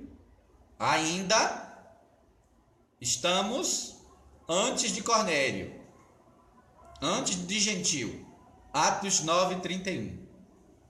Assim, pois, aquerrilá a congregação em toda a Judéia e Galileia e Samaria tinha Shalom sendo edificada e andando no temor de Elohim e pelo auxílio da Ruach HaKodesh, do Espírito de Santidade, da Ruach HaKodesh, se multiplicava. Aonde? Em toda a Judéia, na Galileia e em Samaria. Se multiplicava, era edificada e se multiplicava. Entenderam, irmãos? O engano que fizeram com a congregação. encheram da Grécia e botaram ódio contra os judeus e deturparam o texto de Yohanan de João, que diz: e ele veio para o que era seu, e os seus não receberam. A gente vai para esse texto daqui a pouco para mostrar o engano das trevas. Mas vamos continuar aqui em Atos, vendo esse crescimento. Porque, irmãos, depois, no ano 70, isso em Jerusalém, né, na Judéia, Samaria, Galileia. No ano 70, Roma invade a Judéia, invade Jerusalém, e ali, no ano 70, destrói o templo, destrói Jerusalém. E o povo é disperso entre as cidades, países vizinhos, regiões vizinhas. Então, esses milhares de Yehudim judeus que criam no Messias, quando Roma invade para destruir, eles fogem. E eles vão para essas cidades e se estabelecem nessas comunidades. Em Éfeso, em Esmirna, em Pérgamo, em Tiatira, em Laodiceia, em vários lugares. Sabiam disso? Isso no ano 70. E sabe quando é que Yohanan escreve o livro de Revelação? O livro de Razão, o livro do Apocalipse? Já perto do ano 100, 90 e lá vai fumaça. Quer dizer, mais de 30 anos depois que esses irmãos, milhares, tinham já saído daqui e tinham ido para aquelas cidades. Estão entendendo? Então, quando Yohanan escreve para aquelas cidades, muitos desses irmãos estavam lá e em outros lugares. A teologia sabe? Sabe, ela conhece a história. Mas e por que não ensina? Aí agora vá saber. Então, nós estamos aqui em Atos, capítulo 9, verso 31. Estamos estudando o livro de Revelação. Estamos mostrando que, na realidade, muitos Yehudim, muitos judeus, se converteram ao Senhor. Inclusive, muitos sacerdotes. Aleluia. Atos 21, 20. Vamos agora para Atos 21, 20. Olha, em Atos 21, 20, Shaul, Paulo, já tinha rodado meio mundo de cidades de gentios. Quando eu falo meio mundo, é a forma exagerada de dizer. Já tinha rodado várias cidades, já tinha pregado em vários lugares, já tinha pregado em Éfeso, já tinha pregado em Atenas, em vários lugares. Shaul já tinha feito várias viagens missionárias de Paulo, né? Então, várias viagens Shaul já tinha feito, levado a palavra. E agora é o período que ele vai ser preso em Jerusalém, em Atos 21. Então, ele já tinha feito o trabalho dele muito tremendo nessa cidade entre os gentios. Então, muitos gentios tinham se convertido. Isso quer dizer que parou o crescimento dos judeus que cria no Messias? Não. Vamos ver Atos 21, 20. Ouvindo eles isto, ouvindo Shaul contando as maravilhas que estava fazendo no meio dos gentios, aí eles exaltaram a Elohim, os judeus lá em Jerusalém que cria no Messias, né? Exaltaram a Elohim e disseram: bem vês, irmãos, quantas dezenas de milhares há entre os judeus que têm crido. Então tem tradução que traz assim certinho: dezenas de milhares há entre os judeus que têm crido, e todos são zelosos da Torá. Então, irmãos, dezenas de milhares. Nós lemos Atos, capítulo 1, era 120. Quando a gente chega no capítulo 21 de Atos, dezenas de milhares. Mas Roma e a teologia sistemática, ela mentiu, ocultou, deturpou, semeou ódio contra os judeus, dizendo: eles não receberam o Messias. Irmãos, eram dezenas de milhares de judeus que criam no Messias. já nesse período. Todos zelosos da Torá. Depois Roma invade, destrói Jerusalém, queima o templo. Esses irmãos, eles fogem e eles são dispersos entre as nações. E depois eles são perseguidos pelo Império Romano. E aí Roma usurpa a fé e persegue esses irmãos. E aí Roma começa a fazer concílios e começa a fazer decretos e começa a encher de paganismo as congregações, e aí transforma as congregações em sinagogas do diabo, em congregações do diabo. Isso está no livro de Revelação. Só que ali eles traduziram como a palavra sinagoga, não é verdade? Em Atos ou em Apocalipse. Mas em Hebreus, quando diz assim: não deixeis a nossa sinagoga, como é costume de muitos. Aí eles mudaram, botaram: não deixeis a nossa congregação, como é costume de muitos. Lá em Hebreus 10, eles mudaram, alteraram. Eles sabem que é sinagoga, mas eles botaram congregação. Mas em Apocalipse, aí eles deixaram congregação como fosse assim, ó, congregação do diabo é só coisa de judeu. Mas a gente vai chegar lá para a gente interpretar e entender o que é que está dizendo ali. Então nós vimos que dezenas de milhares de Erudim criam no Messias. E aí, nosso objetivo não é estudar Romanos 11, mas eu vou ler 3 versículos de Romanos 11 que fala lá da oliveira, depois você analisa completo. Diz assim, Romanos 11, 25, 26 e 27. Porque não quero, irmãos, que ignoreis este mistério. Irmãos, tem cheio de gente ignorante, irmãos ignorantes. E aí Shaul disse, olha, eu não quero, irmãos, que ignoreis, que sejais ignorantes desse mistério, para que não presumais de vós mesmos que o endurecimento de uma parte de Israel, uma parte, não foi todo, vai durar até que a plenitude dos gentios, das nações, já haja entrado. Então, o endurecimento em parte, não foi total. Tanto não foi total que o próprio Paulo, Shaul, é judeu, um hebreu da tribo de Benjamim.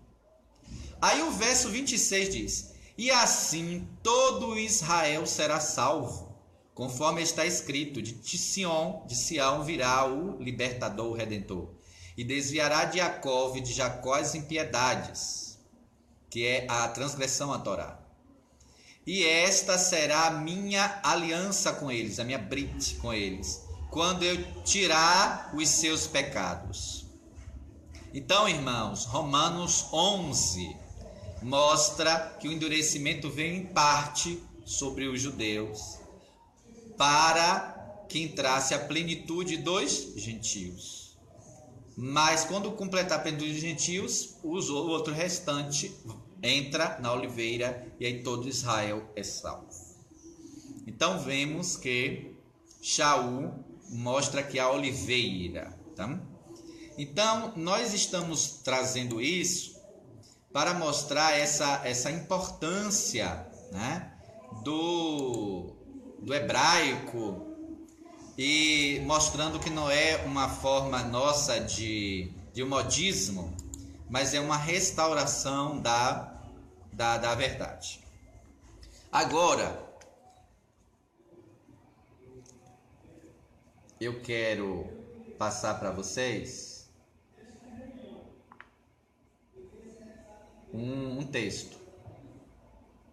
Eu vou ter que dar uma pausa aqui, porque vou ter que dividir esse áudio, porque esse áudio ficou grande para botar no WhatsApp. Então o pessoal do WhatsApp vai ter que esperar um pouco, porque eu falei demais nesse e aqui o áudio ficou grande.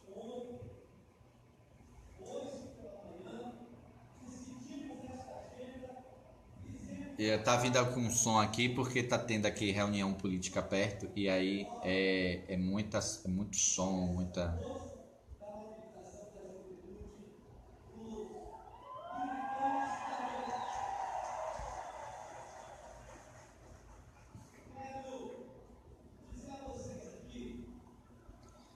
Então vamos lá. Eu quero a gente fazer uma leitura agora muito importante do Evangelho de João, que só chama assim, né? Mas é da Besorotovod, lá em Yohanan, em João. Então, no que as pessoas chamam Evangelho de João, capítulo 1, tá? Então, nós vamos ver aquele texto que o povo diz assim, olha, ele veio para o que era seu, e os seus não receberam. Então, o Senhor abandonou eles, aí coloca assim dessa maneira. Mas, ele veio para o que era seu, ele veio para os judeus. Aí os judeus não receberam, aí ele abandonou os judeus e foi para os gentios. Nós já vimos em Atos que isso aí é mentira, mas agora nós vamos ler o texto e você vai ficar surpreso. O que é que o texto diz? Vamos ver o que é que o texto diz e o que é que as pessoas estão dizendo. Bereshit, no princípio, né, que é assim que começa o livro de Yohanan, João. No princípio era o verbo, mas na verdade é Bereshit, Davá. No princípio era Davá, o Davá, a palavra.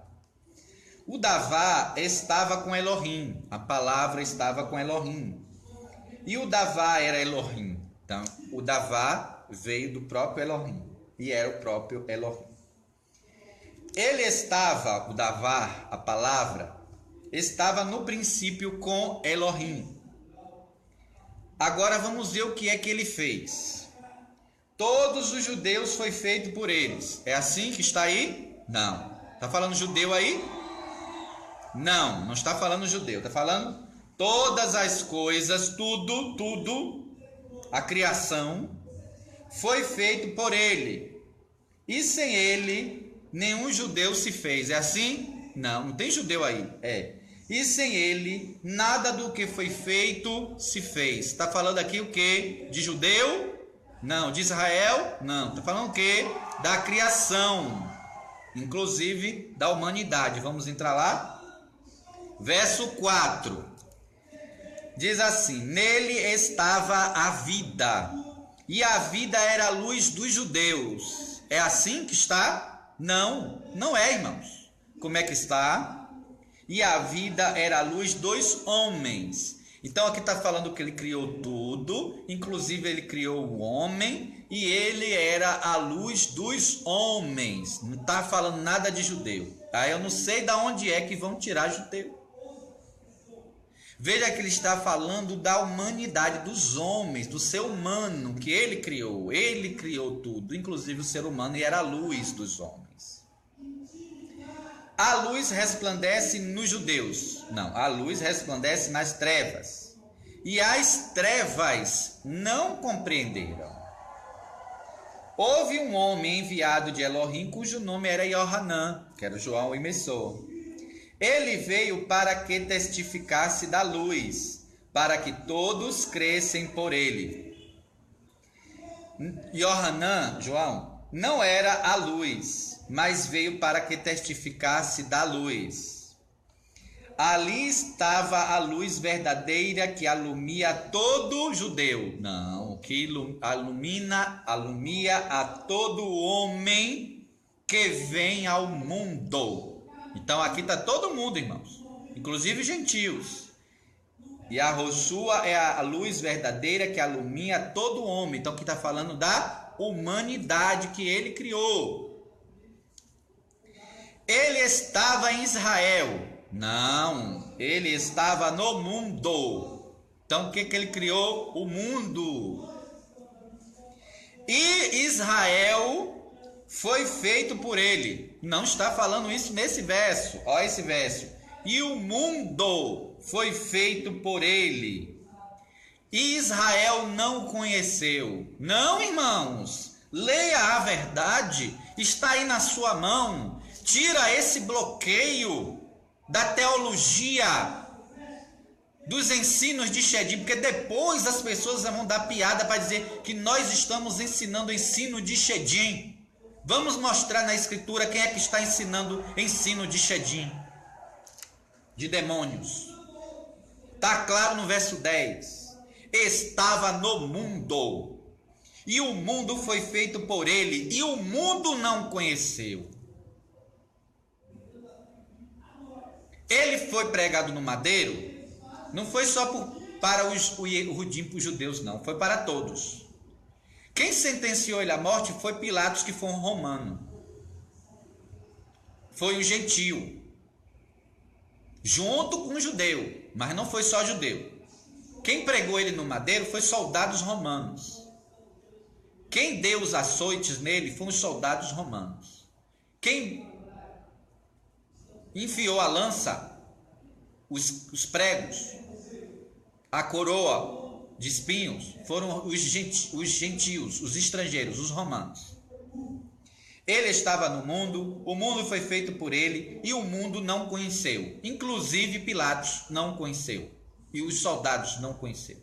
Porque se tivessem conhecido, não tinha feito o que deveria, ou o que fizeram. Estava no mundo e o mundo foi feito por ele e o mundo não o conheceu. Veio para o que era seu. O que era seu, irmãos?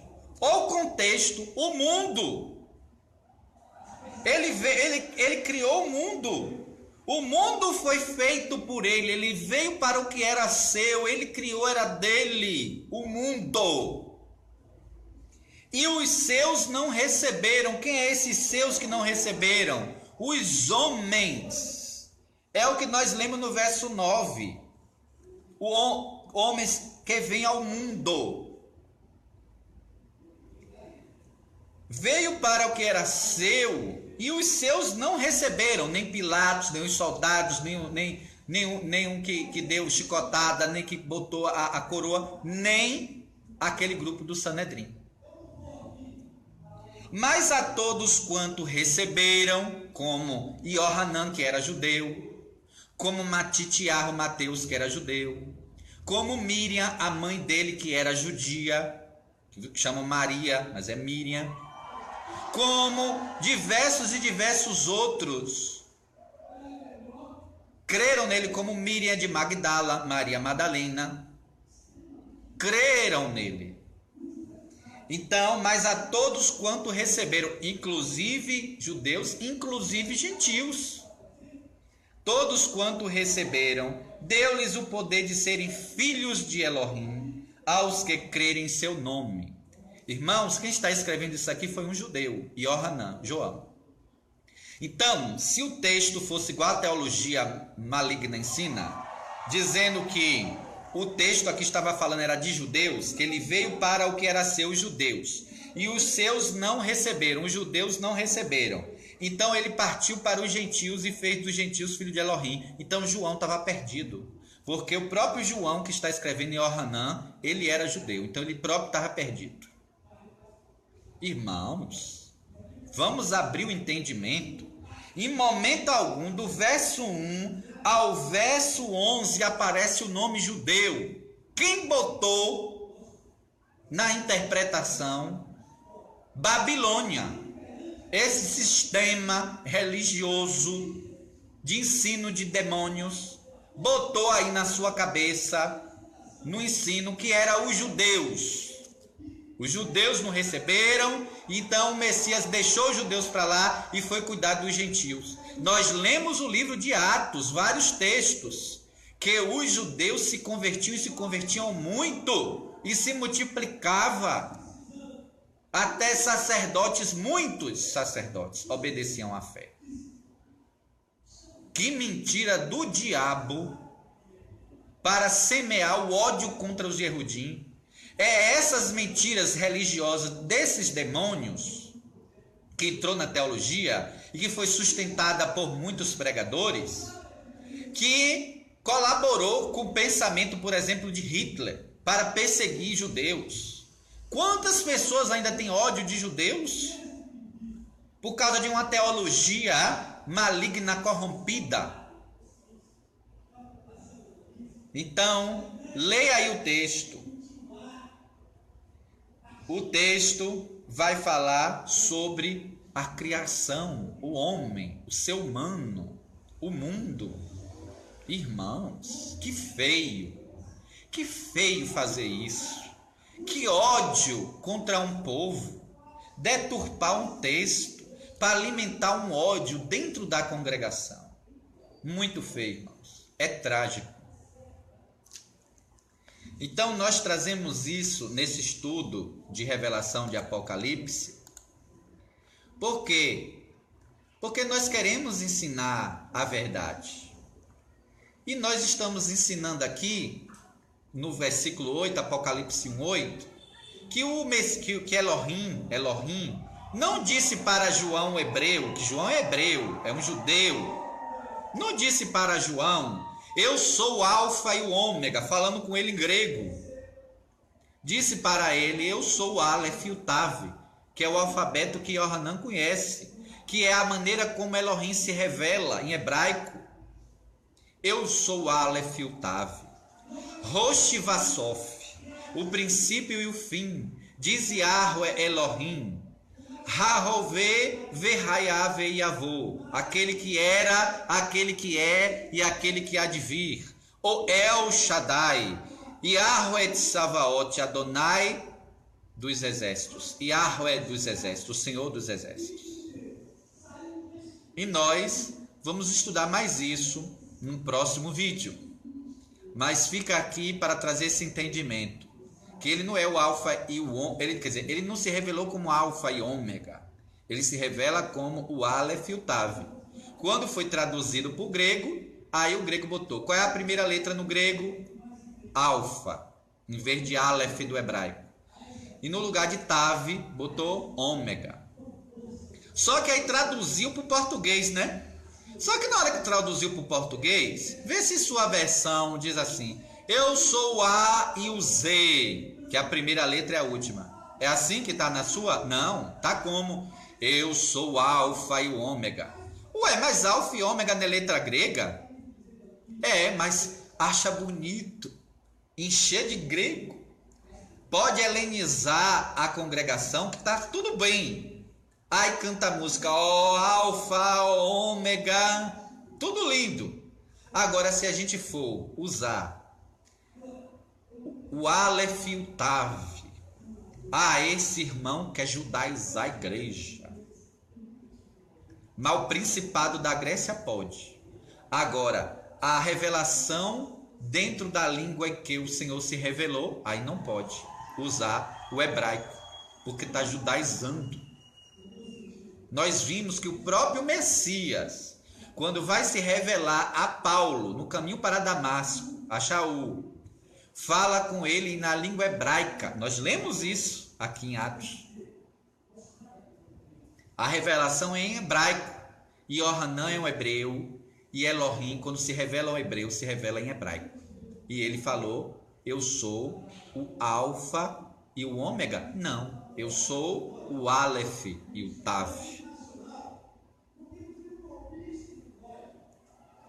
Entenderam? Então, se você esse tempo todo ouviu falar alfa e ômega e não se escandalizou, por que se escandaliza agora quando a gente fala a verdade? O Aleph e o Tav, aí incomoda? Veio judaizar? Aí incomoda. Mas grego tá ótimo. Irmãos, esses mesmos hipócritas aqui dizem assim, eu não vou falar esse negócio em hebraico porque eu não sou hebreu, eu sou brasileiro. Eu não falo esse negócio hebraico aqui na igreja porque eu sou brasileiro. É brasileiro, mas tanto cantando, eu sou a alfa, ômega. É o alfabeto grego, irmão. Chama a Bíblia, que é de Bíblios grego. Chama Apocalipse, que é do grego. Chama apóstolo, que é do grego, apostelo, batismo, que é de batismo do grego, e assim evangelho, e aí abre o bocão para dizer, eu não uso esse negócio de hebraico aqui na congregação, isso aí é coisa de judaizar a igreja, eu sou brasileiro, eu falo português, e cheio de palavras que veio do grego e usando na congregação. Sabe o que essa pessoa é? Hipócrita, sepulcro caiado, raça de víboras. Quem disse isso? O próprio Messias. Então vamos orar, pedindo no Senhor misericórdia de nossas vidas e despoluir a nossa mente de tanta coisa grega. Deixa eu salvar aqui.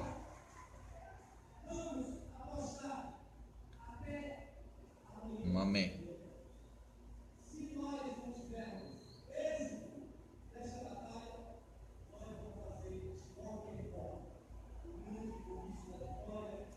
Então vamos orar.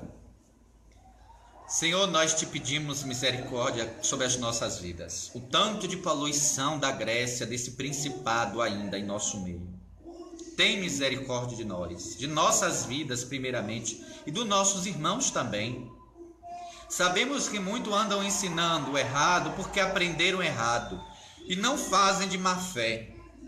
Sabemos sim que alguns eruditos da teologia que conhecem a verdade que é oculta, que ensinam errado.